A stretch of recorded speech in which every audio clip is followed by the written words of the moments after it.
All right, so last time we unboxed my new bumper, took this one off and just kind of clipped it in there. I had like 4 pins in the entire bumper, so I took 2 of those that I had taken out before, and I just clipped that through the new bumper because this really was not secure at all, and it was like pulling back, so the hood couldn't even fully close. And so I was like, all right, we need to secure this in some way. These aren't even like split. I think these are actually broken. I'm definitely not looking forward to doing my fender lining, but I figure our next logical step is taking this grill off and putting it on our new bumper. So for aesthetic purposes, there's not a single piece of hardware on the front. I was just kind of looking on the back to see how I might take this off. And it appears that there's only really a few screws, like this one here and one on the other side. I think that's all that's keeping the entire grill in. And then we also have an extra screw up here and up here on the other side. All right, that's our last screw. So there's kind of just these tabs you have to push down, and then it should be able to slide forward perfectly fine, like that. And then on the bottom, and then this tab on the bottom, you just kind of push to the side, and then it should be able to pop through. And that's a grill, bro. So I'm just now realizing because all the hardware's on the back, I am gonna have to take this back off. So I'm just gonna have to take those pins out, and just peel it back. That was way more secure in there than I thought it was gonna be, especially just right here in that little like supporting section. But now that it's been sitting on my car for a couple of days, it's kind of fitted to the same shape as my stock bumper. So for putting the grill back on, you just want to make sure that these pins on the bottom go through these grooves on the bottom. Looks all right. And that seemed to line up pretty well, so we're just gonna put these screws back through the holes. All right, we got one side done, and that's our other side done. This one was definitely pretty hard to get in. This just wasn't lined up very well. You kind of have to push these together. Once you screw it in, like as you screw it in, this will probably, you know, bend to fit in there. More than likely, there's just some very minor size differences in this and the stock bumper. But once you fit the grill to the bumper, I'm sure it will very quickly shape to that shape and stick that way. So, but that's the grill secured. It's looking good. Which means next up is our fog lights, which should be, hopefully, in this package. I gotta go grab Old Faithful. Once again, I could go grab a knife, but that's just too much work, so we're using the axe again. It's certainly not the sharpest thing in the world, but it's done us good so far, so can't complain. All right, we got a whole lot of... Oh, is that them? There it is, bro. Looking snazzy. All right, so like I said before, one of our fog light covers is perfectly fine. The other one was just never on the car when I bought it. I figured if we were replacing the bumper, we might as well replace the fog light cover too. Looking at these side by side, this one looks just in way better condition than this, but they do look very similar. They both have that kind of, I don't know what that is, like a weave, fake carbon fiber texture, but this has that as well. So it's very much the same piece. And just looking at the color, I think this is gonna go really good with our new bumper. And as far as attachment goes, it appears it's just a bunch of little clips. So hopefully none of those snap off. Does this really just snap in? It feels like something's wrong. I mean, it's almost in there fine. All right, so I've been messing around with it for a while, trying to just fill this gap and see if it can like clip over more. I think it's genuinely just a fitting problem with the bumper. I would much rather it be a problem with this piece.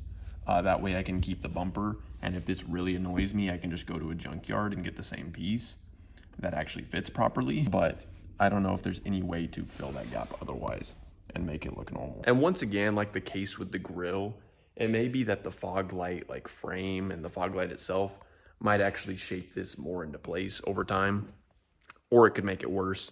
I guess we'll just have to see. Actually, now that I'm looking at it closer, I think this part is actually the problem. There's a lot more differences between these pieces than when I first looked at them. You can see this does not have any silver trim or anything, and it hits kind of this Nike swoosh, like a more than a 90-degree angle here, and goes down like a sharp corner. If we look at this one, it just goes along and then it like ends there, and it has this silver trim. There's no angle that it's hitting on this inner ridge. It genuinely just fades out. And so I'm not sure why this is designed so differently. Hopefully I can return this and get one that's actually for my car, but that's probably why it's not fitting well. But either way, we're still gonna take our stock fog light cover out and put that on the new bumper. And this is a lot more nasty, but to take this cover out, I pressed this and this one at the same time and pushed to kind of get that side out, which also pushed this out. And these are going to be kind of tricky because they're also hooked under there. But just kind of go along. Kind of go around the whole thing, pushing these out. And then once you get to the end, you can just pull it off. Now the hope is that this stock one will fit on the bumper much better than the other side. All right. That's just about as perfect as it can get. I mean, it's not seamless, but it's just about as perfect as it can get. I think it honestly looks better on the new bumper than it did on the old one. And so it's pretty telling that this model of fog light is definitely not for my model of car. And then we still have to jack up the car, take my wheel off, and put this fender liner in there, which is gonna be an absurd amount of pins. But for now, before we get to that, I'm just gonna put our new bumper on, see how it looks, see if it fits good. And I'll put a few pins in just to keep it there, and then we can take it off easy next time. So this definitely requires 2 people to do this properly. So I'm gonna put a few pins in there just to keep it held up so I can secure it around the sides. Like I said, these aren't the splitting ones, which they don't have to be because they're not going underneath. They're just gonna be gravity held in there because, I mean, the bumper's already holding it tight. All right, so that was an absolute pain in the ass. It's pretty decently fitted in there, but it's definitely gonna need a lot more pins to kind of keep it structured and shape it into the right posture. This fog light cover is absolutely pissing me off. Now, I would like to have my car back as soon as possible, so I need to figure out the gas leak also from the last video. I could realistically just reconnect all my fog lights in, put some more pins in the bumper so it doesn't just fly off while I'm driving, and this would be drivable. And other than the fact that it has a horrible gasoline leak from one of these injectors in here, it is pretty safe and drivable. The only real risk of driving without a fender liner is that water or debris or salt or rocks or mud or whatnot can get into these, like electrical components. There's some stuff towards the front in your engine bay that it's gonna be protecting. As you can see, there's some hoses in here. It's gonna be protecting your coilovers from getting like muddy and gunked up. I was already driving for a full day without my fender liner because I had no idea that it flew out. So a lot of this stuff is already coated in like mud and whatnot. But the point is, you don't want it to get like caked up under here or any rocks like cutting those hoses or messing with whatever's in the front there. So that's really the only risk. It's not like a huge risk of driving without a fender liner. This would be fine to just drive to the mechanic and check out that gas leak. And I'm pretty certain I have time tonight to jack my car up, take my wheel off, put that fender liner in, and then put the wheel back on and everything and the bumper back on. My brother did go to the store yesterday and bought this sweet car jack plus the 2 jack stands, so definitely looking forward to using that. Hopefully the injector leak isn't too bad of a problem. Maybe we can just buy new injectors or gaskets or hoses. I don't really know what's going on in there. I don't know anything mechanically about vehicles, to be honest. But we can look on the bright side. This was definitely a great learning experience. Thanks for joining me for the ride, guys. That is how you replace a bumper, grill, fog light cover.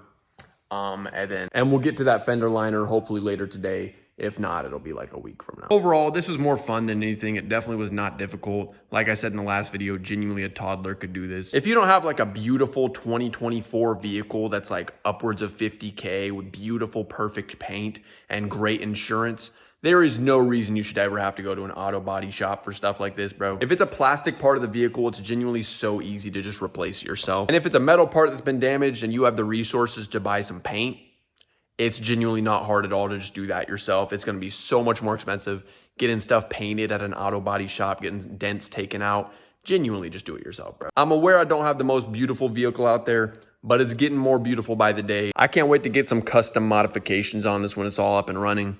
Definitely gonna have to black out that grille, maybe even black out the wheels, maybe get some new headlights, maybe black out that chrome. And of course, order a fog light cover that actually fits my model of car. And then of course, we need to engine swap it, get an Eaton supercharger, cut out a DIY hole in the hood for our open block engine.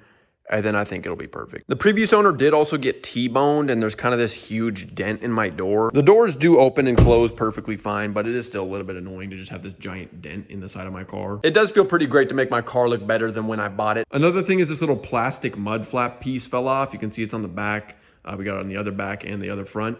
But this was cracked when I got the car, and it eventually just fell off. So I just need to buy a new one of those. And pin that one in. I think it's actually a screw that you screw it in. All in due time, we will get this thing looking beautiful, running great. I've probably put $17,000, $18,000 into this car at this point, which is just diabolical because I bought it for like 5K or something. New engine and radiator for like 10K.